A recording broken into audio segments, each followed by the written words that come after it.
On this edition of Tap Out Talk, we're going to talk about the legends that inspired us yesterday, today, and tomorrow. It's all about the Hall of Fame class of 2020 and 2021. And I have my surprise radio sports analyst with me today in the house, here on the Hall of Fame edition of Tap Out Talk.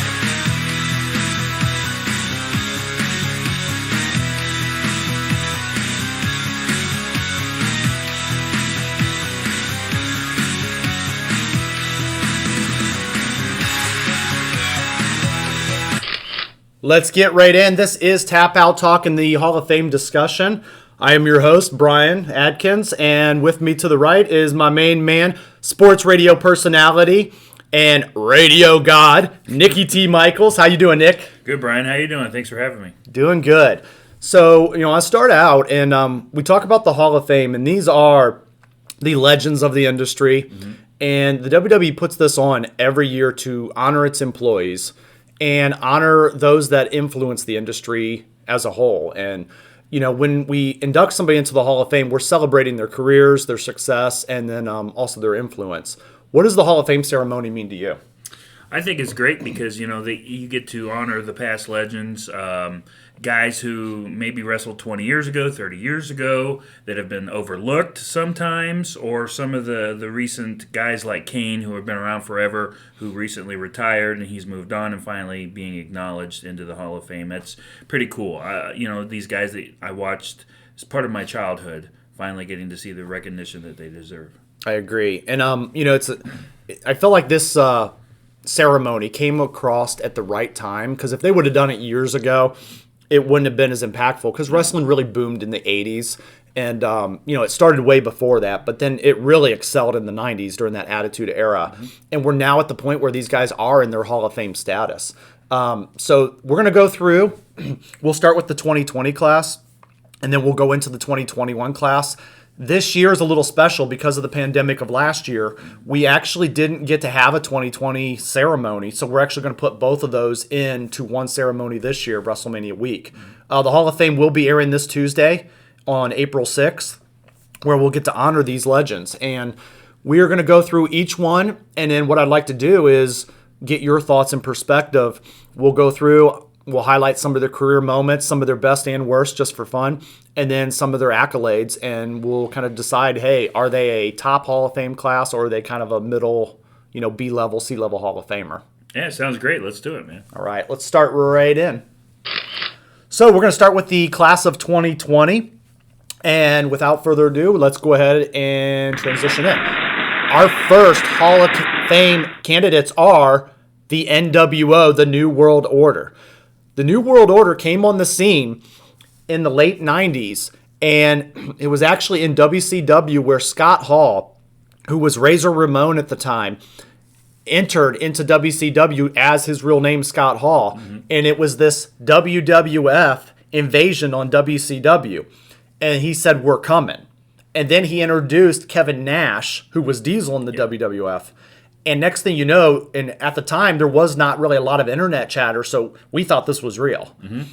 And then from there was a mystery third man at the Bash of Beach pay-per-view in 1998, and we all didn't know who it was. And they took on WCW superstars and the NWO. Of course, they weren't called the NWO yet. Just Hall and Nash showed up, and their mystery man didn't show up yet.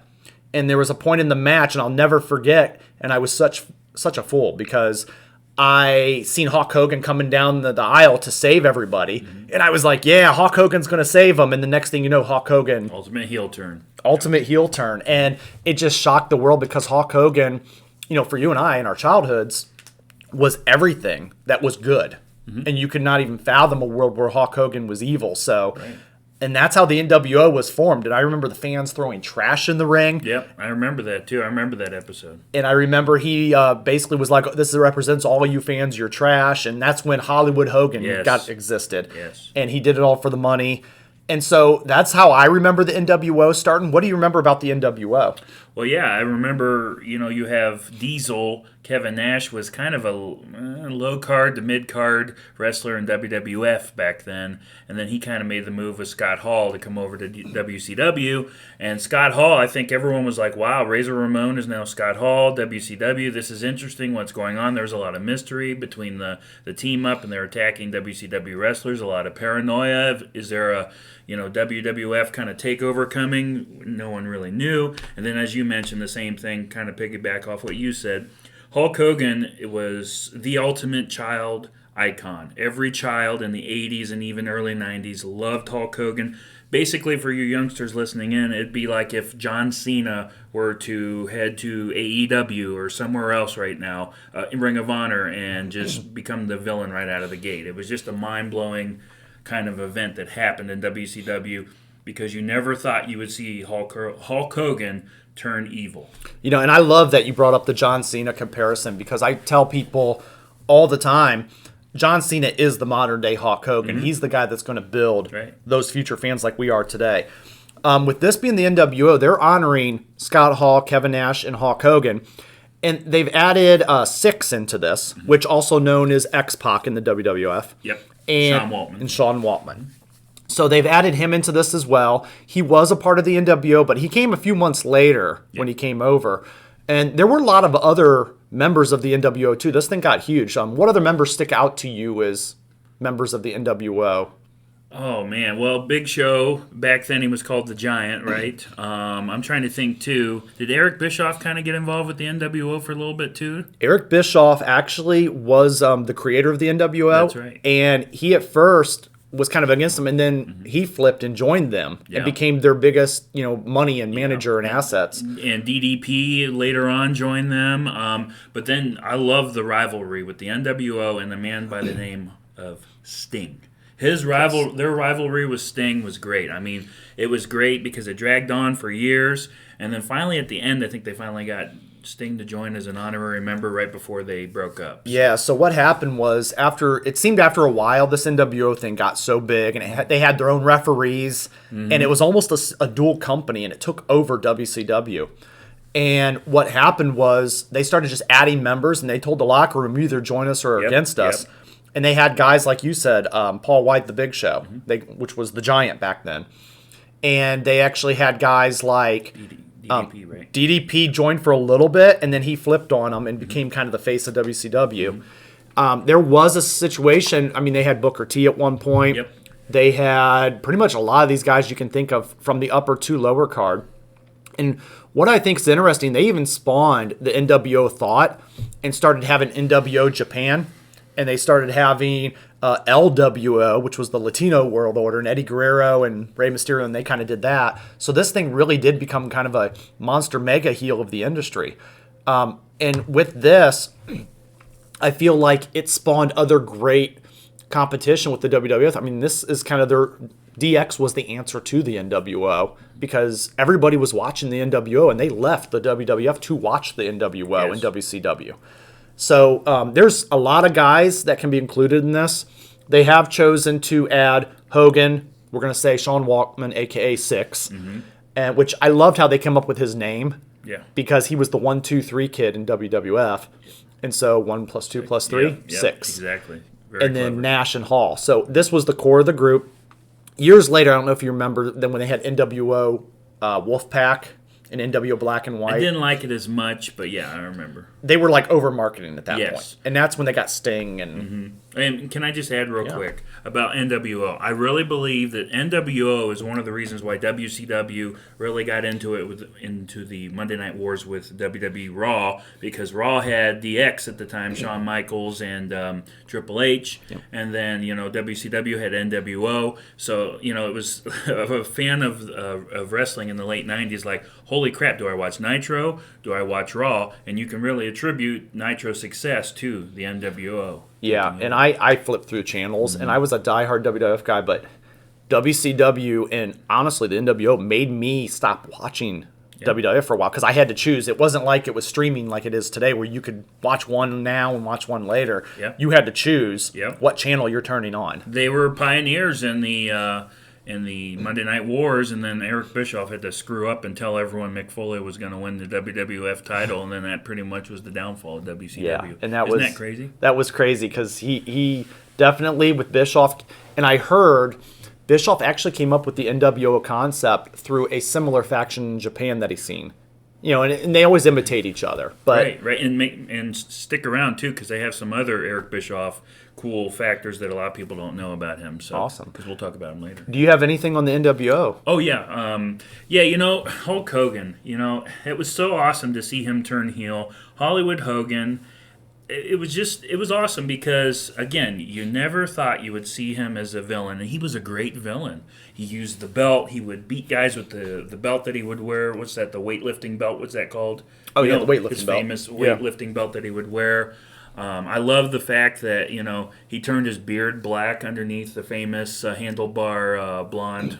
And that was just, I love the black outlook for NWO. But the thing I love about NWO is when WWE purchased WCW, they brought them back and used them in the Invasion kind of headline, and then they had the infamous Hogan versus Rock. They used that NWO kind of branding into that match. And that match there turned Hulk Hogan back into the good guy. Yeah, and I remember, and it's weird because when you think WCW, you think NWO, but you're absolutely right. There was a point that the NWO then invaded WWF, and it led to that legendary WrestleMania 18 match between Rock and Hogan. Favorites, yes. And that was amazing. And a fun story, that actually was meant to be Hogan versus Stone Cold Steve Austin.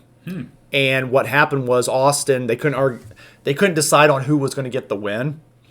And so basically it ended up, they shifted The Rock into that spot. And if you noticed, Austin didn't want to lose that match. So they actually had him fight Scott Hall at Mania.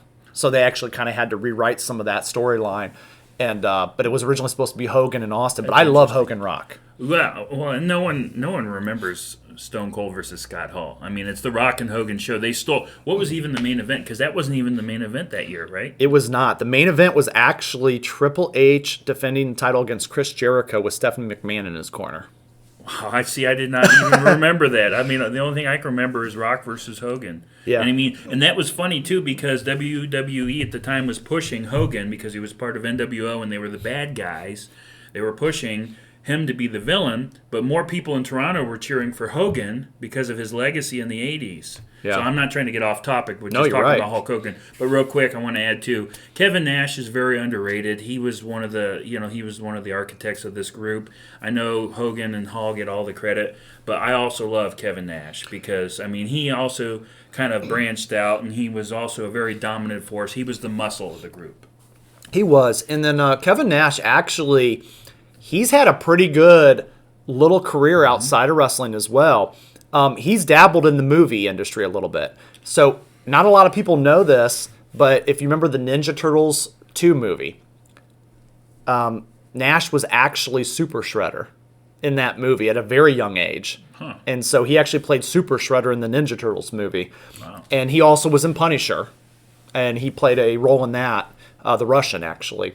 So he's had a little bit of a career where he's kind of had these small bit roles in movies. Right. But again, it just brought brand recognition back to wrestling. And then in solo career, I think his biggest accomplishment, which this will piss a lot of Goldberg fans off, but he was the guy that ended the streak. Kevin Nash, correct? It is. It was. Yeah. Now, was he the guy that ended the streak, or was it Scott Hall with the cattle prod that ended the streak? You're going to use that. You got to give Kevin Nash the credit he deserves. Not the cattle prod? No. Okay. We're going to go Nash ended Goldberg's famous streaks. Okay. So for the record, on Tap Out Talk, you heard it first. The cattle prod did not end the Goldberg streak. It was Kevin Nash who got the pin. Yep. So it's interesting. I want to give a note about Sean Waltman, too. He actually was in DX and NWO, and one of the few members that actually branded into both. So Yeah, he was the high flyer. He was the little mouthy guy. Let's be honest. He's the runt of the litter. I'm not trying to downgrade him or anything, but I was never a big Sean Waltman fan. I know that a lot of people liked him as X-Pac, but he was just kind of the high flyer and the mouth of the group. Because if you look at it, Scott Hall was okay on the mic. Kevin Nash was never the greatest. Until Hulk Hogan came around, he kind of had to carry the load, and especially later when Hulk Hogan would kind of separate from the group. Very true. So he was the mic specialist. So I get the feeling that we are definitely saying these guys are a first-class ballot Hall of Fame inductees. Yeah. So, and the fun fact, all 4 of these guys are now 2-time inductees into the WWE Hall of Fame.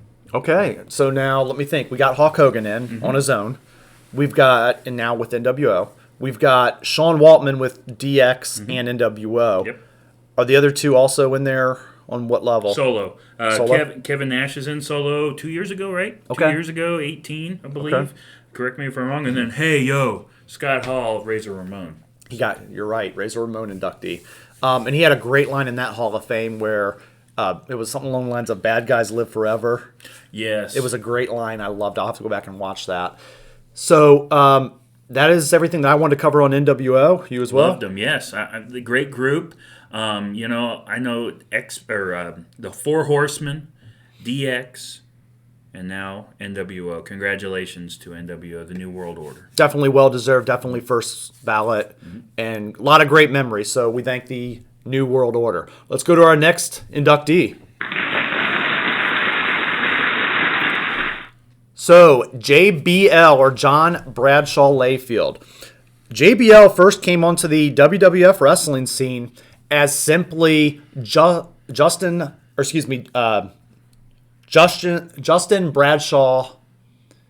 Hawk Bradshaw.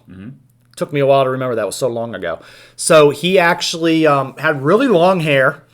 He had kind of this Southern Texaner type vibe. It didn't work well. And he kind of struggled there in that lower card. And you're like, okay, and he had a big rope and he would tie some people up with it. And then he eventually stuck around. And the longer you stay around this industry, the better you get, the more opportunities you get. And he evolved himself and he dropped the name Hawk Bradshaw and just became Bradshaw. And then when he actually got paired up with Ron Simmons and the Acolytes, I feel like that tag team is where he really started to flourish under the guidance of Ron Simmons. And so then at that point, they had a great run in the late 90s as the Acolytes, and they were like a paid-for-hire tag team that would beat up other guys, the APA, the Acolyte Protection Agency. Yes. And then from there, he kind of went away, and he came back, and he was clean-shaven. Boom, they just threw him right in there, yep. And his jet black hair was now all cut and short, and he had a suit and a cowboy hat on. And he, basically the story was he went and hit it rich with all this financial investments, in which he actually in real life is very smart when it comes to money. And he came back and was JBL, and he had a big limo with big bullhorns on the front. And this is where they really pushed him to the main event. And I remember when he beat Eddie Guerrero for the title at, I believe it was Unforgiven. And it was a heck of a bloody match. And then they went on, and JBL was born, and he was almost, well, I'll talk about my comparison for him in a minute, but what do you remember of JBL? JBL, you hit it right on the head. This is just amazing. I'm so proud of JBL because he went from a legendary tag team wrestler with the Acolytes in the APA, 11-time tag team champion, which is pretty awesome, to hit double digits. And then, like you said, he went away, he came back, and I don't know if he came up with this idea or whoever came up with this idea with the creative, but to throw him in there, he was just a great villain. And in the end, when it was all said and done, he became a wrestling god, as he always used to say. I love that. I love JBL. I'm one of those guys that always favors the heels, Bryan, and he changed the heel sport for me because you hated him so much. Especially John Cena fans, hated this man. He did such a great job of being snobby, being just nasty, cheating. And as you mentioned, that match with Eddie Guerrero was phenomenal. And he ended up holding the belt for over a year, I believe 14 months or so, until he lost it to John Cena. And that in that modern day, that was a bigger title reign. He memorable matches that stick out to me. I remember the Eddie Guerrero match, which was just a fabulous match. And then I also remember there was a match at a No Way Out pay-per-view with The Big Show. And it was a steel cage match, and the top was barbed wired. And the idea was JBL had a stable at the time. It included like Orlando Jordan as his chief of staff and a couple other guys. The Bashams were like his protection. And basically... Jillian Hall was his sidekick, right? Yes, Jillian Hall was his manager. And then I remember the idea was, well, nobody can interfere and he can't get out of the cage. And that was a whole big thing because he just was tormenting the Big Show for, months. So JBL definitely, one thing it reminded me of, his gimmick when he came up with this, it reminded me of a modern day $1 Million Man, Ted DiBiase. So, without the suit, and that was a legendary, iconic, and they just put a modern twist on it. And he was that Texas guy that went to New York, which is just taboo, and made all this money. And so he really knew how to get heat. And from what I gather, he was a bit of a jerk in real life, too. So I've heard a lot of backstage, just antics. If the shoe fits, they'll wear it, right? And he just embraced it and said, yeah, I am a jerk. And Vince McMahon just loves him. Mm-hmm. And I've heard of some of the pranks that he's pulled on some of the younger talent, ribbing them a little. One guy talked the story of how JBL, when they were out of the country, threw away his passport and he couldn't get out of the country. Mm-hmm. And so he definitely was quite the prankster behind the scenes and knew how to just kind of give it to the rookies a little bit. What else do you remember about JBL? Well, yeah, you say Ted DiBiase, that's a great comparison, but a lot of people are going to be mad at me. But I think he has a little bit of Ric Flair in him, too. He has that, look at me, show up in a limo, just high style, very snobby. If you can hate me, I don't care. He embraced that jerk role like Ric Flair had. He also would cheat to win. So he has a little bit of Ric Flair in him, too. I've never heard that comparison, but he is the Texas Ric Flair. Yeah, pretty much. I'd be interested to see if I have any commenters from Texas that give us that thought, because I do like that. And the one thing that was always kind of disappointed was they kind of abandoned his major heel push early. I say that because he had that one title reign. It was for 14 months, but John Cena kind of buried him. And ever since then, I was kind of upset with Vince McMahon because I really think they ruined him. And then he ended up losing to Rey Mysterio for the IC championship at WrestleMania 25 in like 20 seconds, and I was really upset. And I think that was his departure from the company, where he went off and did his own kind of thing with Fox News and all that. So. They finally he went off and started doing money with Fox News, which that's another influence is outside of wrestling. Mm-hmm. He was influential. He had his own, I believe it was on Fox or MSN. No, it was Fox. Was it Fox? Mm-hmm. Money, where he had his own financial show. Mm-hmm. True story, I actually have his book at home, and I've read it. It's on financials. It talks a little wrestling, but it also talks financials just because I enjoyed the character. Right. He did come back as an announcer for WWE, and yes, so he's done a lot of announcer work with the company. Yes. And he also, one of my favorite segments, he would appear in these segments, and it was a Saturday night's main event when they started to reboot that. And he had a beer drinking contest with Stone Cold Steve Austin. I don't know if you remember that. Yeah, vaguely. And he was cheating, of course. And he's like, oh, no, we're doing it Texas rules. And he made all these rules. And they had to drink with their backs turned. And he was just pouring the beer down his chest. And then, of course, Stone Cold caught him. And you know how that ended. So Stone Cold had his way with him. Yeah, exactly. I do remember that vaguely. That was really cool.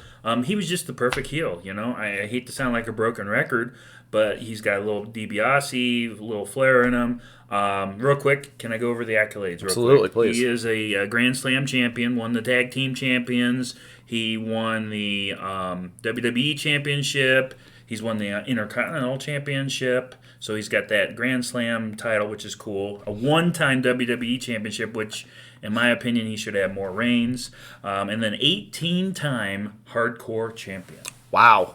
And I didn't realize that. Yeah, he probably picked up that title quite a bit. Well, remember, the Hardcore Championship used to be a 24-hour championship, too, so that's probably a few of his reigns. So he'd pick up a few there. That's true, when they had that 24/7 rule.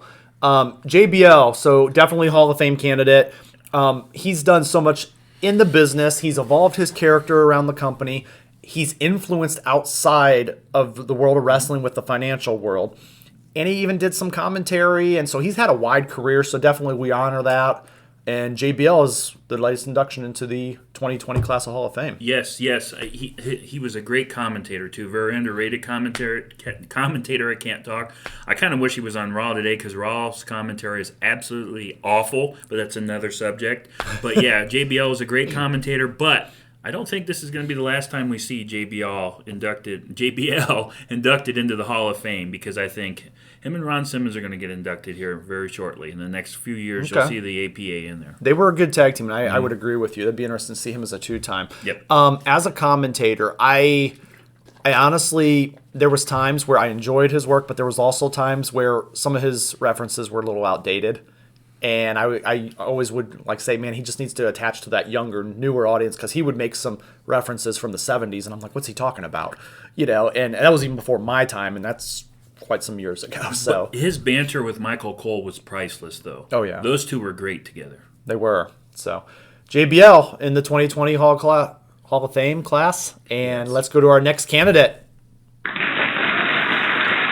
Or should I say candidates? The Bella Twins. Now, some people will either love or hate this induction. Let me give you a little bit of the Bella Twins' background in the industry. They, twin sisters, got signed during the Diva era. And at first, they just they came into wrestling when women's wrestling wasn't really as recognized. Mm-hmm. There's been great women's wrestlers, but they were on the lower end. And when I first seen them, I was like, oh, great, here we go again. Two twins, the WWE likes the twins, and they're just supermodels that want to try to be famous. Because unfortunately, in this world of sports entertainment, there are a lot of girls that just want to be famous, and they just, I can go do that. I got to give it to these girls. Now, they are very strategic, and they have attached themselves into the business, though. And Brie Bell actually is now married to Daniel Bryan. Bryan Danielson. Or Bryan Danielson, but yeah, Daniel Bryan, the wrestler. Yep. And Nikki Bella dated John Cena for the longest time. So what they did was they connected themselves to two important wrestlers that knew the industry and that were really important to the WWE model. And so what they did was they kind of attached themselves. And some people would say that is, a networking aspect. But the reality is, when you're traveling from town to town, your dating options aren't really there for the normal life. So one thing I've also enjoyed about the Bella Twins, they started out learning how to wrestle, and I think they knew they weren't the best wrestlers. And they had their twin magic, where they would do the sister swap thing and they would bounce out of the ring, and that was good for a little bit. But they've really kind of learned how to wrestle within their lane, and they didn't try to go outside that lane and try to be extreme or hardcore, which I see some girls that they just try to do anything and it doesn't work. What do you remember from the Bella Twins? And we'll kind of talk back and forth. Yeah, I want to piggyback what you just said. They really started out, they were not very good wrestlers. They were there for the supermodel look in the beginning, but then especially Nikki really improved her wrestling and became the John Cena of the women's division, and she is the longest reigning champion in the women's division, and she is a two-time diva or women's champion, as they call it now. Brie did end up winning the belt, I believe, one time, but yeah, Nikki really improved her wrestling. She was really very green, and she really worked hard too. And she even acknowledged her time with John Cena really helping her develop her wrestling game. He really helped her and inspired her. So. Yeah, and I think one thing, they had the mind for sports entertainment. Mm-hmm. They didn't have the minds for wrestling. And I know that's two different worlds, right? They knew how to stay, like I said, in that lane for wrestling, but they really had sports entertainment brains. And one thing I got to give them credit is these are business women. Mm-hmm. They know how to market. They're always doing their own clothing line or thinking about ways they can actually branch out and do all this stuff that brings attention to the WWE. So if I was to base off their wrestling careers, and they did get better as they went along, but honestly, I think they're Hall of Fame candidates just for their work with Total Divas. Yes, their marketing with Total Divas, and then that kind of blossomed into their spinoff Total Bellas. So yeah, I think that's why Vince McMahon appreciates them, everything that he's done for that they've done for his company, not just in the ring but outside the ring. Yeah, I 100% agree. I really think though that they both. The thing I love about the Bellas, again, they knew that their gimmick was getting stale, so they really changed, and they broke them up. Yeah, they did break them up, and I remember that they kind of did the individual single career for a minute, yes, and then they brought them back together. That was the best thing that could ever happen to Nikki Bella, though, when they broke up the Bella Twins, because it really changed her wrestling abilities. Again, John Cena really helping her, and I believe Dusty Rhodes as well. I read online that he really helped before the Great late Dusty Rhodes passed away, kind of helped her with her wrestling improvement as well. So The one thing I liked when they broke them up was it gave them, so they were the twins, right? And they were just kind of bonded by that.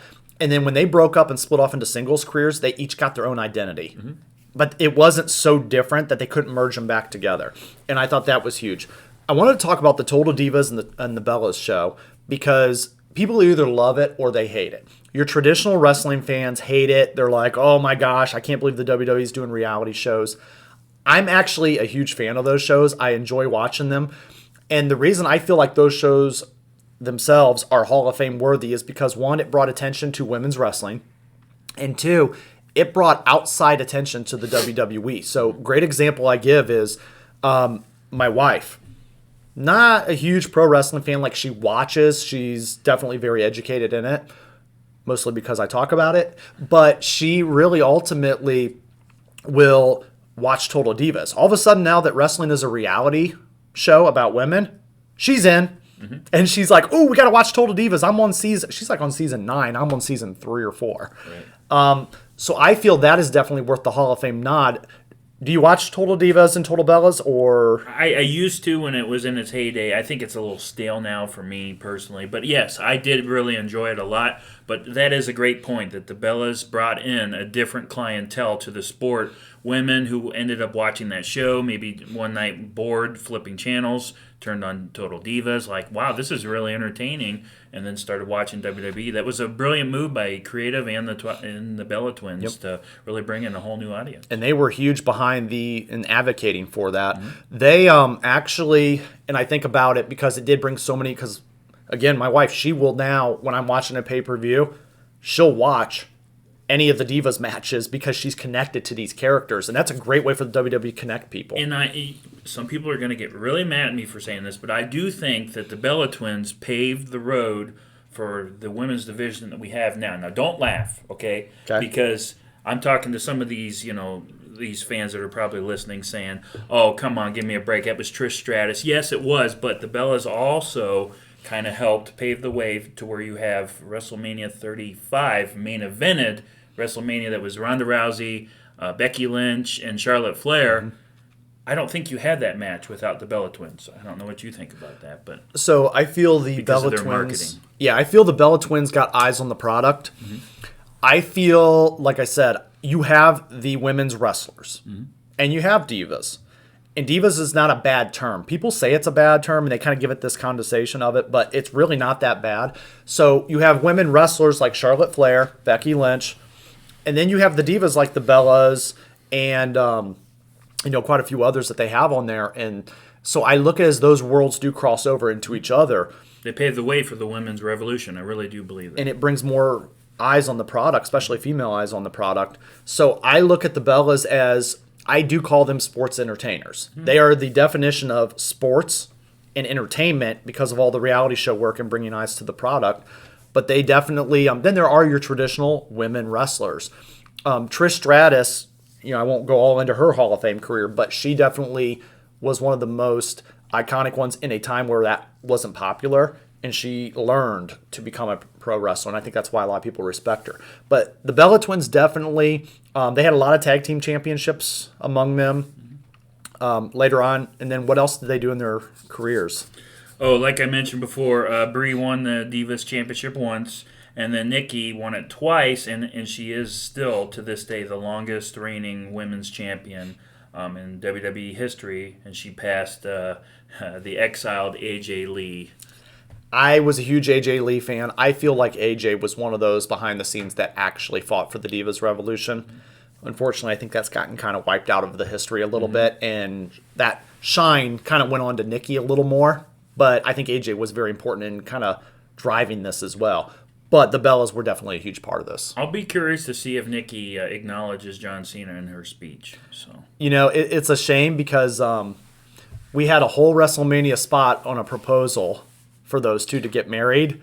And do you think that was real, though, that whole relationship? I think it was a little fabricated. Hollywood. Yeah, Hollywood thrown in there, yeah. I wanted to believe it, and sometimes suspension is disbelief when you watch sports entertaining. So I went ahead and suspended my disbelief and said, oh my gosh, they got engaged. And my daughter was mad because she's going to hate me for saying this, but she has the hugest crush on John Cena.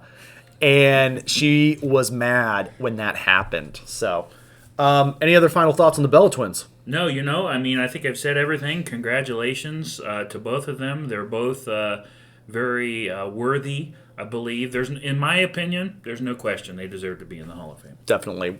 Congratulations to the Bella Twins. Let's move to our next inductees. All right. Every year, the WWE has their Hall of Fame celebrity wing. Again, I kind of look at this as the WrestleMania mindset. When WrestleMania first started, it was meant to be the mix of both worlds, entertainers and pro wrestlers. And at WrestleMania 1, they had Mr. T and Hulk Hogan, right? So they had this mix of both worlds, and Muhammad Ali was involved, and Cyndi Lauper, and all that in the initial WrestleMania. So it was rock and wrestling mixed together, right? Yeah. The Hall of Fame celebrity wing, and people are mixed on this. I look at it as we're honoring people that have helped push the WWE industry outside of the WWE. Great inductees that come to mind.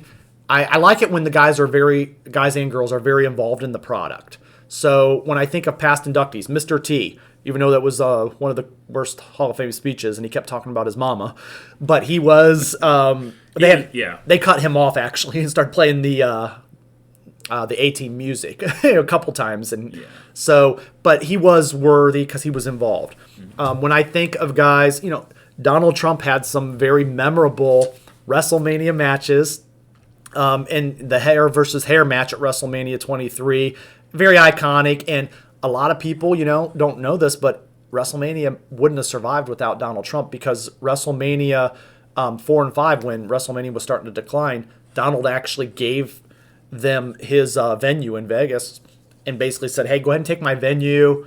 And Atlantic City, you mean? In Atlantic City, yeah. And he basically gave them the venue and said, look, I understand you're struggling right now, because him and Vince are friends, and he said, go ahead and just use my venue and just pay my staff, and we'll be good. And so a lot of people, don't give him that credit. So I feel like, those guys do belong in the Hall of Fame. Is Trump in the celebrity wing? He is in the celebrity wing a few years ago. Okay. So, but let's get on to Mr. Shatner. So William Shatner, when they announced this, I'm not going to lie, I had to go do some research because I couldn't remember him being memorable in the WWE. Now, I do remember the TV series Breaking Ground on the WWE Network, and it's been a while since I've seen it, so I almost forgot he was the host of that. And then I do remember him showing up once or twice and interviewing Jerry Lawler. But what do you remember of William Shatner? Can I say this? I've always wanted to say this. Okay. Space, the final frontier. These are the voyages of the Starship Enterprise. Okay, now that I got that out of my way, I'm a huge Trekkie, by the way. I love William Shatner, so I'm excited just from a Star Trek fan perspective. But from the WWE, it's very controversial. He only really had one memorable appearance as the guest host of Raw in 2010. And then, as you mentioned, he was the narrator of Breaking Ground on WWE Network. In all honesty, Brian, it could be that they're a little thin right now on their celebrities. And, I mean, in all honesty, who doesn't love William Shatner, though? Even if you weren't a Star Trek fan, he's been in a bunch of other stuff, and he's really funny. So I think his speech will be very entertaining, to say the least. And he is also the face of Michael Myers in Halloween. Oh, that's right. I forgot about that. They based that mask off of William Shatner, which I always thought was interesting. That's hilarious. So, celebrity wing, welcome William Shatner. Let's move ahead. Our next inductee is Jushin Thunder Liger. Now, if you only watch the WWE product, you will not really know Jushin Thunder Liger. He has had one match in NXT, and that's about it. So if you search him on the network, you're not going to find too much in the WWE brand. But this is what I like about the WWE Hall of Fame, is they honor the wrestling industry and people that have influenced it. And Jushin Thunder Liger outside the WWE definitely influenced professional wrestling. He is a staple in Japan, and everybody knows who he is over there. And he's wrestled for a very, very long time. He did have a pretty good run and stint in WCW as well, because when WCW started signing all these guys from Mexico and Japan, they brought in Jushin Liger. He's also appeared in Ring of Honor, Impact. He had a really fun match with Samoa Joe, I remember also. So great wrestler. He's wrestled Rey Mysterio. He's wrestled the Guerreros, Juventud, and Eddie. So Jushin Thunder Liger, definitely a Japanese legend, and I believe does belong in a Hall of Fame. I love when they honor people in that big capacity because now it's not just the WWE Fabricated Hall of Fame. It feels more like a wrestling Hall of Fame. Your thoughts on Jushin? Yeah, I think I'm just going to really briefly say this. You know how the NFL has their wing of people who inspired the game or brought a lot of inspiration to the game of football. This is WWE's kind of what am I trying to say? He was an influence on other wrestlers around maybe on the current roster, and I think a lot of people look up to him, and he's just one of those inspirational guys, and that's why I think he got the nod for the Hall of Fame. He's well respected in the wrestling community. Absolutely, and if you have not seen a Jushin Liger match, you're missing out. I would recommend just searching on WWE Network and watch a couple of those matches because he's got a unique style. It's almost like a anime superhero in a sense, that is a wrestler. So congratulations to the Hall of Fame, Jushin Thunder Liger. Let's go to the next inductee. Our final inductee in the class of 2020, the late, great British Bulldog Davey Boy Smith. I remember Davey Boy Smith coming into the WWE in the 80s and watching him with a tag team called the British Bulldogs with the Dynamite Kid as his partner. And he had a really great career with him. It was a good, solid tag teams. And I, sometimes feel like they don't build tag teams like that anymore, where they look like a team, they dress like a team, and they had the whole England vibe going on. And you just loved watching these guys. The Bulldog then later broke off into a bit of a singles career. I remember him having a really great feud with Shawn Michaels when Shawn Michaels was champion. And he even got his wife involved, who is Diana Hart, who actually is Bret Hart's sister. So Bulldog is in that Hart family, that legendary Hart family by marriage. So, and there was a whole, angle with Shawn Michaels, which it was In Your House, Beware of Dog was the title. And it was him getting a couple title matches at Shawn Michaels' title.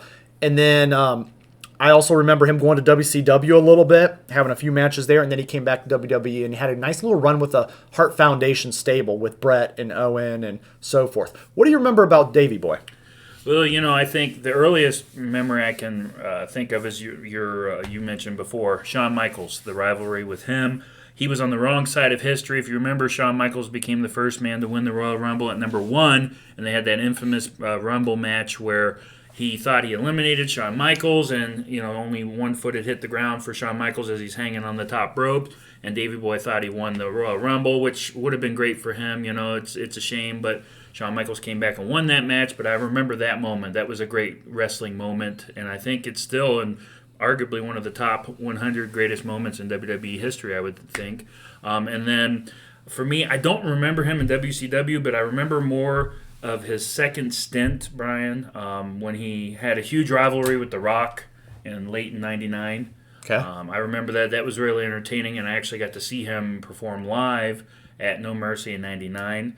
And we had some memorable moments there, but I don't know if you want to kind of talk more about Actually, let's go in there. You actually have a pretty good memorable moment personally with Davey Boy Smith, the British Bulldog. Not me, but my cousin. Okay, your cousin. So my family, my cousins, and my best friend Phil, we all went up to the '99 No Mercy show. At the time, we were in touch with a wrestler who I'll name, who will be, I won't divulge, I can't talk right now who the wrestler is. But anyways, we were at No Mercy, and we had tickets. We were ringside. We were right there as the ring meets the entrance ramp. There are perfect seats where the wrestlers would come out, front row.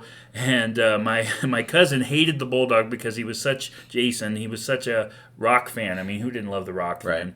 And normally, I kind of, at that time, in the Attitude Era, I kind of leaned towards the villains like Triple H, loved Triple H. But when it came to the Rock, I always loved The Rock. I just loved, he was the people's champ. So he was facing the Bulldog in a match, and I remember that rivalry was nasty. I mean, at one point, The Rock he beat him up, the Bulldog, and made him eat dog poop, fake dog poop, on Raw. I remember that. But when he faced him at No Mercy, he came out, we were all booing him, and my cousin, he's going to yell at me if he listens to this, but he flips off the British Bulldog, and if you go and you watch that old pay-per-view on the network or Peacock or whatever, the 99 No Mercy, Bulldog kind of gives like a weird look at this fan, and he flips off a fan. That's my cousin who he's flipping off on the show, and it was just hilarious. We made fun of my cousin the whole night.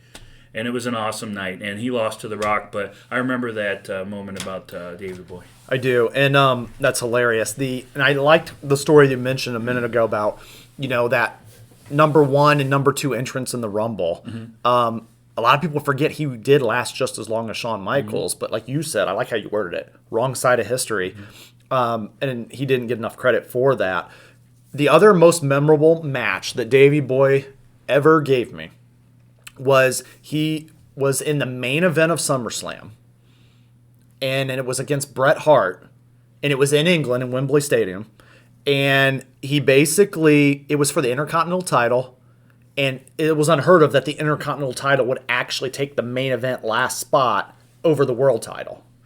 And it was him and Bret Hart, and they put on a brilliant masterpiece match. To this day, I mean, it's up there in at least the top 10 of matches of all time. And it was weird because I remember Bret Hart reading in his book and hearing some documentaries, he really wanted that match for Davey, and he wanted that match to be so amazing because he wanted to help elevate. And that match did help elevate Bret and Davey to the point, and that stadium was packed.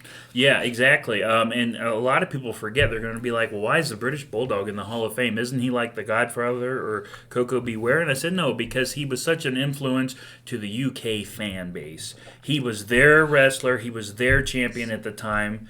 And, he was also a part of the Hart Foundation. Yes. I mean, the Hart Dynasty, the Foundation, Bret Hart and all those guys in the Hart Dungeon and everything. And his son was David Hart Smith. And I believe there's only 5 father and sons to ever win a championship back-to-back. So he won a title, and Davey Boy is a Intercontinental Champion, European Champion, a Hardcore Champion, and 2-time Tag Champ. And his son won the Tag Team Championships. David Hart Smith was a part of the Hart Dynasty with Tyson Kidd. So he is in history of one of only 5 father-son duos to ever accomplish that, to win a belt. His son will actually be accepting this honor on his behalf due to his recent passing, which I think is amazing. Yeah.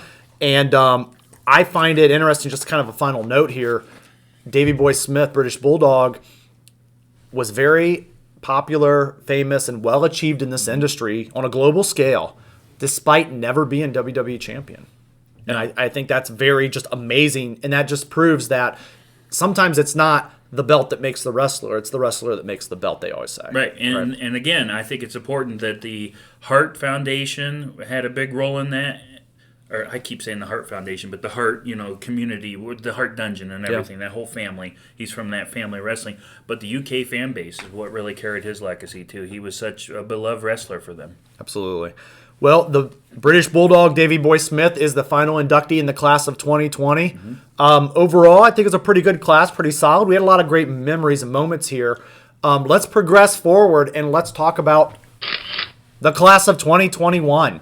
So now that we got the class of 2020 in the books, the class of 2021, a little smaller this year, but again, because we're inducting so many people from last year. Mm-hmm. But there's some definitely gems in this class. So let's go ahead and get started with our first inductee. So our first inductee into the 2021 class is none other than Molly Holly. Now, not a lot of people will know this, but Molly Holly actually started her career in WCW as Macho Man Randy Savage's valet. Mm-hmm.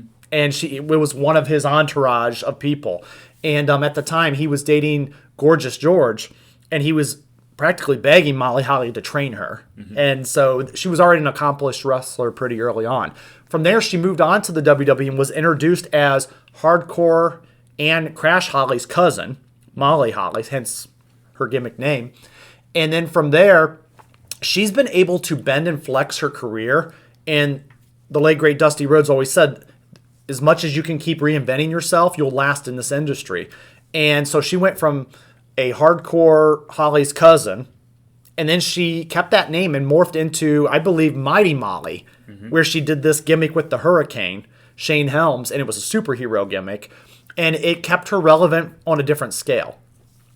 And then there was a few more memorable moments, but I want to hear some of your thoughts. Yeah, Molly Holly, trained by the legendary Hall of Famer Bob Holly, correct? He's in the Hall of Fame too, right? Bob Holly is?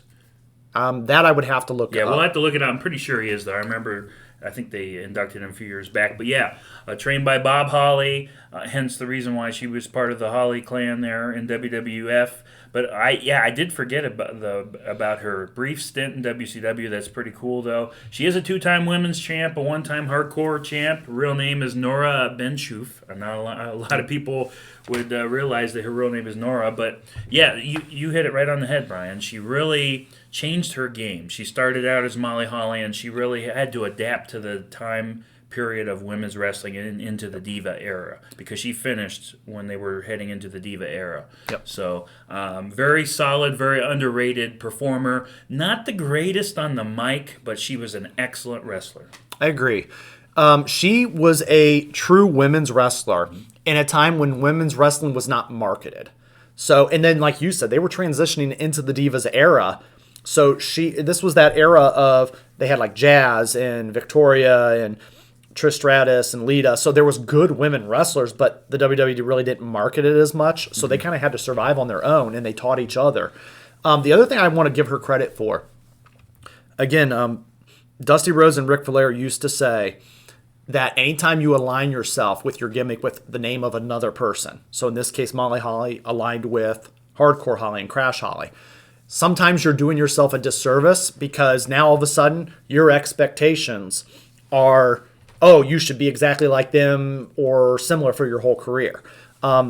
There was a situation that Ric Flair talked about when he was going to want to come in as Dusty Rhodes' cousin, and Dusty said, absolutely not, that would be horrible for you. And so I think about it, despite being Molly Holly, there was a point in her career where she broke away from Hardcore and Crash, and I didn't think nothing of it, and I thought of her on her own in that women's division. One of her most memorable matches to me, and I just thought this was just kind of inspiring of her reinventing herself and not being scared to try new things. WrestleMania 20, women's match with Victoria, hair versus hair. Okay. And Victoria had shaved Molly Holly's head bald. And it was like, wow, to me that a female was that dedicated to the industry to allow her head to be shaved bald and had to don that hairstyle for the longest time. Do you remember that match? Yeah, and I really believe that kind of kick-started the change in her gimmick and her actual wrestling career. She kind of pulled away from the Molly Holly kind of deal and into the actual changing into her own gimmick. Yeah, so I do remember that. Her I liked her finisher, the Molly go round, Yeah. where she jumped off the top rope and flipped, and I thought that was, she wasn't again, female wrestler, not scared of the top rope, not scared to get in there and wrestle. I always thought she would have been a good fit in Right to Censor over Ivory, because Molly was always kind of very by the book and very, PC corrected and everything. But, lack of mic talk, I think, really hurt her. I think I agree. The mic talk was definitely maybe the thing that gave Ivory the nod over that. Yeah. Any other final thoughts on Molly? No, I mean, it's well-deserved. Again, trained by Bob Holly and Dusty Rhodes. So congratulations to Molly, 2-time women's champ and hardcore champ. Well-deserved. Welcome to the Hall of Fame, Molly. Let's go to the next one. Well, this man needs no introduction. Eric Bischoff. Now, I'm surprised they didn't include him in the NWO induction, but you know what? He does deserve his own nod. I talked about this a few weeks on the show, but this some people are looking at this as controversial to have him in the Hall of Fame. I completely disagree. I feel that Eric Bischoff changed professional wrestling. And I talked about this on the show, and I said that, when he came on the scene, he took over as head of WCW and then kind of created the NWO. And this man actually changed how wrestling, the business, was done. The WWF, or WWE, they used to actually tape all their shows. WCW, Eric Bischoff said, we're going to start going live. And then what happened was he would go on Raw through leaking and through the internet and stories, and he would reveal and read off the script for Raw and the tapings of what happened and say, here's what happens on Raw tonight. Go ahead and stay here and watch WCW. And basically changed the whole ratings war. And Vince McMahon was forced to make the WWF actually start going live. You would not have Monday Night Raw live if it wasn't for Eric Bischoff. And so that alone, you changed how wrestling was done outside of his NWO creation, outside of his accolades with WCW and beating the WWE for so many weeks in a row, almost a year and a half. Eric Bischoff definitely is a Hall of Fame candidate, in my opinion. What do you remember from Eric Bischoff? You just hit it on the head. I had talked about earlier, he kind of spoiled the Mick Foley winning the title. That part, though, backfired on him because that's when Raw's ratings started to go back up. And Vince McMahon really elevated his game. But yes, I agree. He is 100% Hall of Fame worthy. I remember him for his days with WCW. He had a very close alliance there for a while with Diamond Dallas Page. He had a brief stint with him and Ric Flair when Ric Flair was in WCW, and then they had the whole gimmick with the referee. What was his name? Charles Robinson. Yes. I remember he used to pay him and be, the crooked ref. Kind of like Scott Armstrong was for WWE there for a while. But yeah, he's a former WCW Hardcore champ. But the biggest thing I remember him for, obviously, is the Monday Night Wars. He did do a couple of good things in WWE. But if you want to keep talking about WCW, we can. Let me hit on one more point. Let's go there then. Bischoff, when you mentioned Diamond Dallas Page, not a lot of people know this, but he was very influential in helping Diamond Dallas Page, despite starting in the business in his 30s. Eric Bischoff was his friend and actually got him the training and got him the opportunity to go on and do something amazing and have a DDP career, right? So, and DDP actually gave up his successful business to go do this wrestling thing, and the percent of success at that age is so small. And he was a champion well into his 40s. And Eric Bischoff was the one that gave him the door to that. So, definitely, you would have another Hall of Famer if it wasn't for Eric Bischoff. And Eric Bischoff inducted DDP into the Hall of Fame a couple of years back. That's correct. And that's why those two are so close. Let's talk about his WWE contributions. He was the original, when Raw and SmackDown split, he was the original Raw GM, very controversial. He was the a-hole. Fans hated him. That's why I think he was so great. His personality on TV, he was brilliant, not only in WCW but on Raw as well. He had a nice feud with Stone Cold where they were the co-Raw GMs. I remember that. But the most memorable moment for him on Raw was when Vince McMahon fired him and they put him in the back of the garbage truck. I thought that was hilarious. I just loved how that all went down when they fired him. I did love that. For me, I remember when McMahon hired him and they were hugging on stage, and that was just unheard of. You were like Eric Bischoff hugging Vince McMahon and shaking his hand, and they were smiling, and he had a great general manager career. I do remember the dumpster incident where they threw him in the dumpster. I remember the ECW invasion at ECW One Night Stand, and Eric Bischoff brought WCW and WWE guys to ECW to invade, and I just thought his whole microphone work and his banter was really great with theirs. So, and he's been all over the business. I mean, he's also been in TNA for a while too, so he's been all over the place. But here's a fun fact. Can I give you a fun fact? He is the original creator of the Elimination Chamber and Raw Roulette. Did you know that? I did, but I'm so glad you mentioned it because it's a very valid point. He did create the Elimination Chamber, which is still used today. And Raw Roulette was fun. It shook it up. So, yeah, I mean, he has had so many innovative ideas across the business and has influenced, and, it's hard to argue that he doesn't belong in the Hall of Fame. I think a lot of, and let's talk about the reasons real quick, if you don't mind, why some fans hate him. Okay.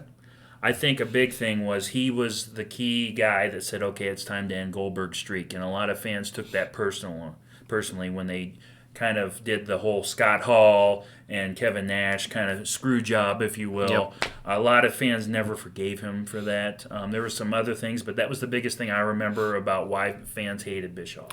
I think another thing that actually he gave Hulk Hogan a lot of power, contract-wise, and a lot of the former WWF stars, when they came over, he gave them creative control. And I think that was ultimately, the rise and a bit of the downfall. And I know there was a lot of guys in the locker room that resented that. And there was a lot of guys that would play their creative control card if they didn't agree with a storyline. They're like, nope, I'm not losing to that person. I've got this. And so ultimately, I think that did lead to a little demise. But, it did. You have to deal the hot hand. And when you have these stars coming over, you have to go with what's hot. And you have to, that they wouldn't even got on the map if it wasn't for those cards. So, any of your final thoughts on Eric? And then recently, I believe they've also used Bischoff for creative, right? He's helped out on some of the creative jobs that they've done the last couple of years with WWE. They did bring him in a little bit to do some creative work, and then it was a little short-lived. But I think clash with Vince and Bischoff. They're two strong personalities that did mesh well. And they're the WWE's going in a different direction now. So Eric is from that Attitude late era, but definitely influenced the industry, and welcome him to the Hall of Fame, absolutely. Yes, long overdue in my opinion. Definitely. Let's go to our next candidate. Our next inductee in the WWE Hall of Fame, Bad Bunny. Nick, I'll let you lead this one off. I forgot. Is he the celebrity this year? He's going to be taking on The Miz this year. So why are they inducting him into the Hall of Fame? Is there an issue with that? For me, as this is his first stint, what has he done to deserve this? And why are they pushing? I don't want to take over your show. No, do it. I really hate Bad Bunny. And it's nothing against him personally, but that whole thing with Booker T, that was horrible. Ever since he's been there, it's just the whole thing with The Miz is terrible. And I watch Raw and SmackDown on Hulu now, and I skip through. I hate Bad Bunny. Yeah, I hate him. The Miz is my boy, you know that. Yeah, I don't like him. My tag team partner. Don't like him either. But Bad Bunny, Hall of Fame worthy? No. What a joke. Well, I hate to tell you, but it is a joke. Happy belated April Fools. Bad Bunny is not in the Hall of Fame, folks. I figure you were doing this, but I just played along. So I wanted to have a little fun with Nikki T over here. You should have done The Miz. That would have really gotten me going. So Bad Bunny, not in the Hall of Fame. That was a good one. Late little prank here on my co-host. Let's go to the real one. I introduced Bad Bunny because I wanted to lighten the blow of this next Hall of Fame inductee. Is this still a prank? This is not a prank. Oh, okay. So I wanted to put Bad Bunny in there just to make it easier to accept the Great Khali as the Hall of Fame inductee. Starting out, Great Khali came into the industry pretty quickly and was shot straight to the top, mostly because of his size. And he had some feuds with John Cena and Randy Orton early on. And I'm going to be honest, not a lot of people are happy about this one. I'll give my thoughts in a moment of how he influenced the industry. Not the best wrestler. No. And I can count on one hand how many memorable moments he's given me in the wrestling career. But the Great Khali, give me your first thoughts. Some of those Punjabi prison matches were fun to watch. I really liked it when he was with his brother, Rajan Singh, right? Rajan Singh is his real-life brother, actually, which is hilarious because of the size differential. But he was great on the mic, and he really kind of carried Great Khali's mic abilities because, let's be honest, outside of Longest Yard, he was not known for speaking much. So, how's his Hall of Fame speech going to be? Hopefully Rajan Singh does everything. Okay. I'm hoping, thank you very much, WWF. And that's it, or E, whatever. I'll be interested to see how his Hall of Fame speech is. Yeah. He's a former world champion, a heavyweight champion, and that's about it. So I really don't have much to say. Congratulations. I do think, real quick, his influence on the Indian market, they were trying to branch out and Vince McMahon's trying to get more of the Asian culture involved into his brand and sport. So, and he also did that recently with Jinder Mahal, pushing him as the champion. I think he was the original Asian champion. So, and I was going to go there with India. Khali was very influential. Mm-hmm. This was the highlight of his career. He was very influential, runs a training school in India, very influential in getting the WWE to break into India a little more. Mm-hmm. India has probably one of the largest WWE network subscribing base. And that's why you're seeing things as far as, hey, we need to get more into that market because there's so many people that live in that area. So the Great Khali, not really for the wrestling ability. He was a special attraction in the fact of his size. You don't see people like that all the time, right? So it's a wonder of the world, so to speak.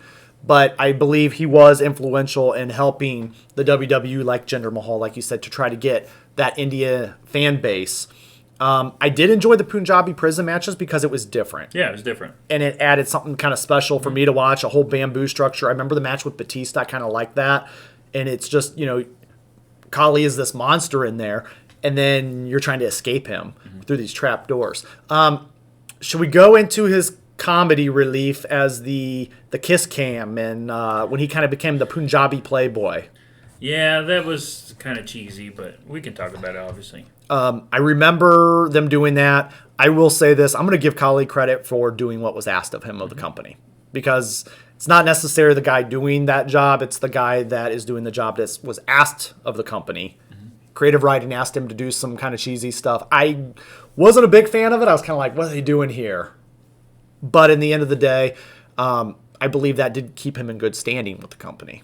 Yeah, and I believe he was the mentor to Jinder Mahal, and he actually brought Jinder over to the United States and kind of got him involved in the WWE. Yeah. So I'm sure that, Jinder Mahal looks up to the Great Khali. I do know also his brother, here's a fun fact, his brother ran SmackDown. Raging Singh ran SmackDown for about 6 years. He was the head of creative of SmackDown. I didn't know if you knew that or not. I did not. So and I believe Raging Singh is inducting him into the Hall of Fame. So very nice. But yeah, that's about it for Khali. Congratulations.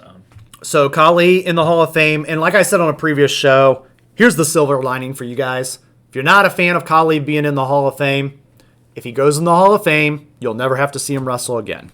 There's your silver lining. Yeah, and he has one more world championship than the Godfather or Coco Beware. So very good point. Let's move ahead. So another part of the Hall of Fame ceremony came a few years ago when the Ultimate Warrior got inducted. And I liked this concept, and he said there should be a Warrior Award to recognize. Now, when the Warrior first placed this, he said employees in the WWE that do work. And he was kind of going towards cameramen and wardrobe people. And he was like, we need to start recognizing people that make us look good. The WWE did take this and kind of put a political spin on it and started making it more of a charity award, which I think was fine as well. But I would like to someday see this be more WWE employees instead of just random kind of charity awards. Well, they had the first winner was Connor the Crusher. That broke my heart to watch his dad's speech. And then Joan London, who they partner with Susan G. Coleman. Yep. That was pretty cool, I thought. But yeah, I agree with you. I'm glad that they're finally starting to shift back towards the former wrestlers or some of the employees like Titus O'Neil. Yep. And Titus is this year's Warrior Award winner. Titus actually does a lot of charity for the WWE. He really is that ambassador for the company. He does a lot of work in the community. He is, if you ever watch some of the behind the scenes stuff, even though you don't see him on Raw all the time, Titus World Slide, he does slide into that charity work pretty well, and he actually is very involved and gives the WWE a good face. So I definitely would think, I like that this award is going to a WWE employee, and I like that it's going to a man of Titus's status in that type of world. I do too, and I really I enjoy Titus O'Neil. I think he's very entertaining, not only in the ring but outside. Though all the work that he's done in his home city of Tampa Bay, Florida, has been great. Helping young kids, helping rebuild schools and churches. I just think it's wonderful what he's done. So he's definitely the primetime player of the hour. Yes. So, well, congratulations. Congratulations, Titus. Let's go to our next. RVD, Rob Van Dam. And you have to say his name like that because that's how he said it. RVD, to me, was an amazing, well-deserved Hall of Fame nomination. Yes. Made his career in ECW, and then made his career go even further in WWE, and even helped launch the ECW brand into WWE. When I first watched Rob Van Dam, I was amazed by his ability to take martial arts and blend it into the world of pro wrestling. And he was the originator of the leapfrog finishing move. A lot of people remember Eddie Guerrero for it, but it was actually RVD that started it. The Van Daminator, among others. His style was so unique, and he truly was one of a kind. What were your thoughts on RVD? Fan favorite ever since the beginning days of I knew I was going to say the ECW, Extreme Championship Wrestling. He was one of the handpicked guys that Paul Heyman picked out, back in the early 90s is when ECW started, correct? Yeah. And, he's all about he's like a Mick Foley kind of type. He doesn't care what happens to his body as long as it entertains the fans. He's a pioneer for the ECW brand. I always loved him. He wasn't the greatest on the mic, but again, his wrestling backed up and kind of took over that weakness of being on the mic. But the fans loved him because he was a pure-out entertainer, and he was there for them. Yeah, memorable moments for me. One of my favorites, he had tons of ECW ones, which you can't name them all. Yeah. I remember in WWE, he had that one-night stand match where he was Mr. Money in the Bank, and he spray-painted the bank kind of graffiti-like, and he actually took on John Cena, but he made John Cena come to the ECW arena for his title match. And they hated John Cena. They had the "If Cena wins, we riot" banner. And I remember John took off his shirt and he tried to throw it to the fans, and the fans threw it back at him. And then he just kind of was shocked by it, so he took it and threw it to another part. The fans threw that shirt back about 3 or 4 times. And finally, Rob walks over to him and kind of looked at him and said, they're not going to accept it, and did his whole RVD thing, and the fans are chanting. And the fans were brutal. Cena won my respect in that match because he handled that very hostile environment. But that just goes to show you how influential RVD was to that fan base and to that ECW world, and he even helped bring it into the modern era. And it was an amazing title win for his ECW championship. You did it too. You got me doing it too. So RVD definitely. Anything else on Rob Van Dam? RVD, in my opinion, I don't know if you'll agree with me or not on this, but he was the guy that helped Paul Heyman push ECW to the top, and really, he was the poster boy of ECW. He wasn't a John Cena or a Hulk Hogan, but he was their top guy, in my opinion. When I think of ECW, besides Paul Heyman, Rob Van Dam comes to mind. I mean, he was one of the original pioneers of that sport. Rob Van Dam definitely is in that Hall of Fame of ECW. I feel he is a first ballot Hall of Famer all around. And again, I'm a sucker for the fact that he mixed that martial arts world, which I love near and dear, into the world of pro wrestling. It made me one of the first, wasn't he? He was. Yes. And it made me realize, wow, I really could transition to pro wrestling if I wanted to from MMA, and I love that. So RVD, and it was amazing athleticism. Truly one of a kind. Yeah. Do you want to go through all the accolades? Let's do it. He's got tons. 3 lines of accolades here. Former WWE champ 1 time, ECW champ, so technically he's a 2-time world champ, because we'll count ECW, obviously. He is a 6-time Intercontinental champion. He's not on the he's not one of the all-time greats for IC champs, but he's up there, obviously. Then you have 4-time hardcore champion. He was a former European champion. He was the last hardcore and European champion. He's the last guy to hold both belts. Not at the same time, but just periodically. He is a 3-time WWE Tag Team Champion. He is a former ECW TV Champion and a 2-time ECW Tag Team Champion, and he was the 2006 Money in the Bank winner. That is a huge Hall of Fame first ballot career. I want to add one more to that. Okay. He is undefeated at WrestleMania. I didn't know that. He's 4-0. Really? And so he actually has an undefeated WrestleMania streak as well. Oh, he has a better winning percentage than The Undertaker. Ooh, I think I just upset a lot of fans right there. So Mr. WrestleMania then, huh? Mr. WrestleMania, RVD. So let's go to We're going to upset a lot of people over that. Final candidate and another first ballot. The Big Red Machine, Kane. Kane, real name Glenn Jacobs, came into the wrestling scene in WWF and had a lot of failed gimmicks at first. He was given a chance to play Isaac Yankem DDS, the evil dentist with rotten teeth. Horrible gimmick, but he was Jerry Lawler's dentist to bring in to fight Bret Hart, and then that failed. He was then given the opportunity when Kevin Nash left for WCW to play the fake Diesel. But they still marketed him as fake Diesel, and then he basically went through, and that didn't work out. And I felt bad because we kind of felt like this guy was not going to end up being a Hall of Famer. We felt like maybe he was going to end up like the next Gene Snitsky kind of wrestler, and it wasn't his fault. So see what I did there? Yes, I love what you did there. So he then was given his final opportunity, which was the dead man, The Undertaker's brother, Kane. And Vince McMahon has been known to say this is his last chance. And, it wasn't really his fault, so to speak. And I remember his debut. They built it up for months, and it was Paul Bearer saying The Undertaker's brother is alive. And they built up this whole Kane is alive. And then all of a sudden, at the very first Hell in the Cell, Shawn Michaels versus The Undertaker. And you hear this organ music playing. The lights go out and fire and red lighting. And out walks Kane, and he rips the door off the Hell in the Cell and throws it. And leaves The Undertaker beaten, and Shawn Michaels barely survives Hell in a Cell and beats The Undertaker. Kane, I loved when they would introduce him.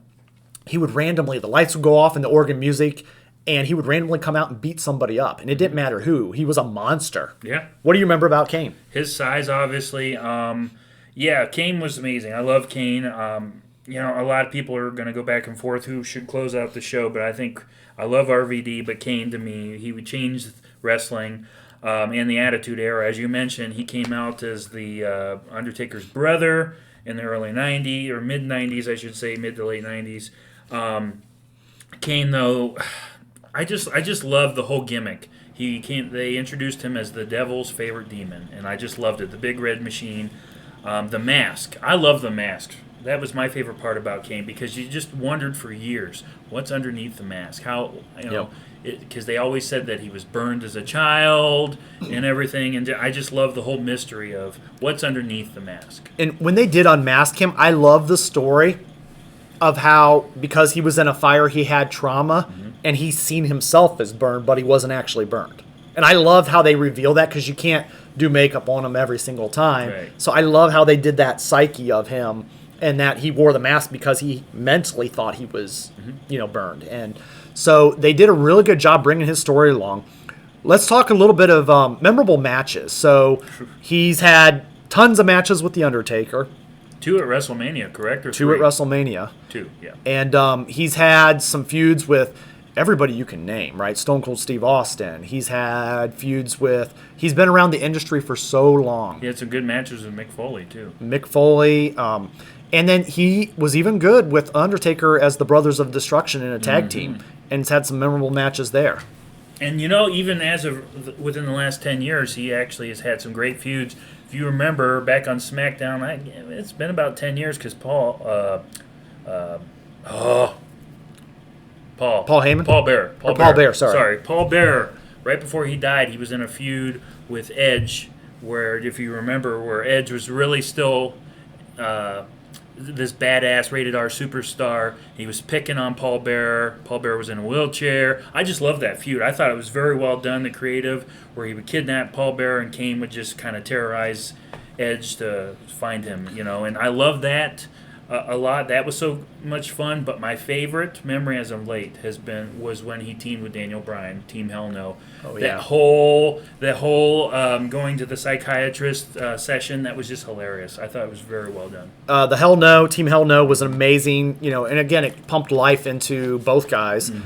I also love, for some reason, was the feud with Seth Rollins when it was Commissioner Kane, where he was in a suit and normal, and then it was Demon Kane. And on the same show, Commissioner Kane would show up. Corporate Kane. Or Corporate Kane. And then Demon Kane would show up. And Seth Rollins, Corporate Kane, would act like nothing was wrong.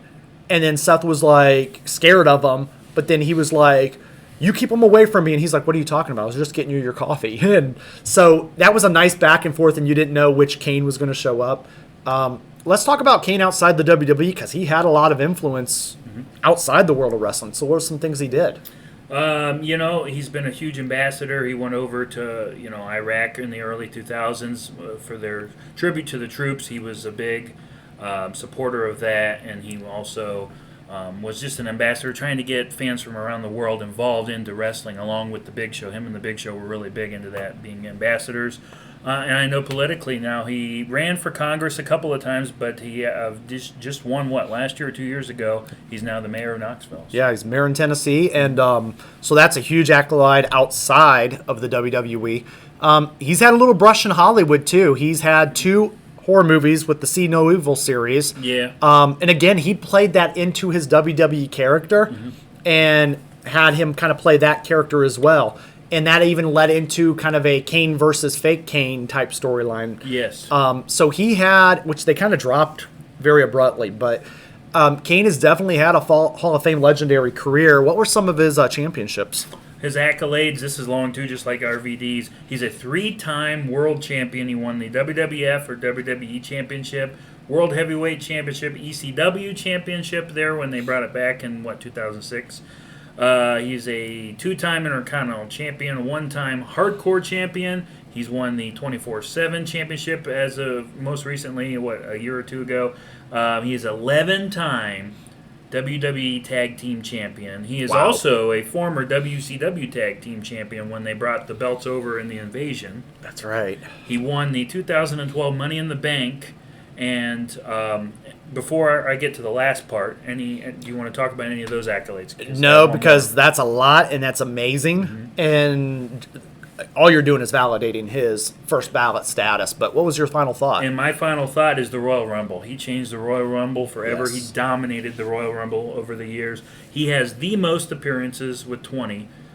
He also has the most eliminations at 46. And here's a fun fact.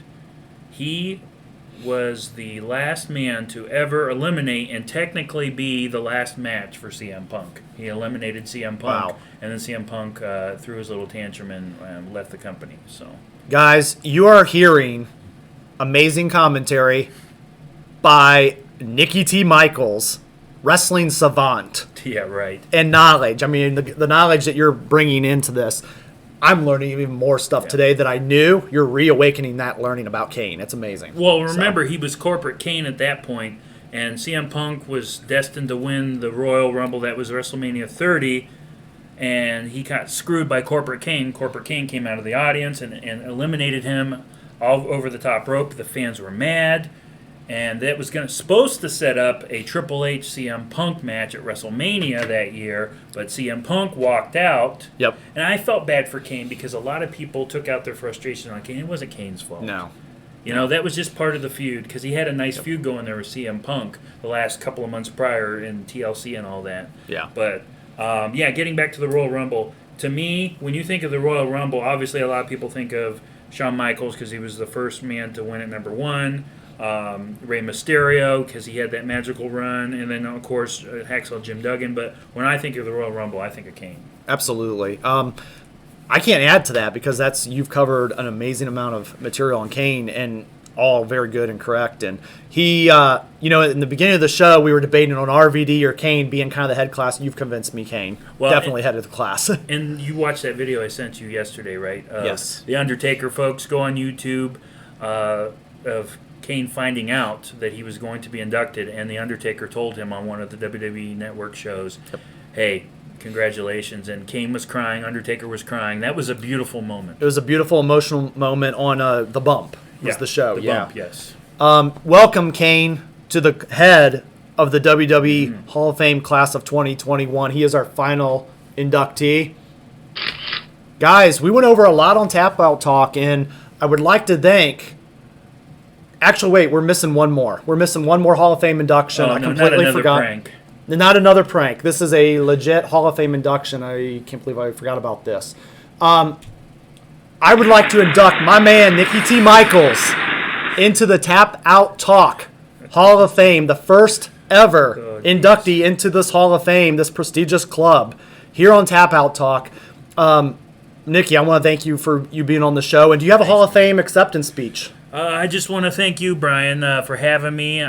You've been on my show, so now I appreciate you having me on this. And thanks to the fans for listening. I know I stumble a couple of times when I talk, but this has been a blast, kind of going into the time machine here this afternoon, talking about all these wonderful wrestlers. This has been great. Thank you. Nikki T. Michaels, real quick, do you want to shout out your podcast and any of your other media? Sure. If you want to follow me, I don't necessarily just do wrestling. I do all kinds of sports, football, basketball, all that. But at Nick Michaels 89 on Twitter and on Instagram.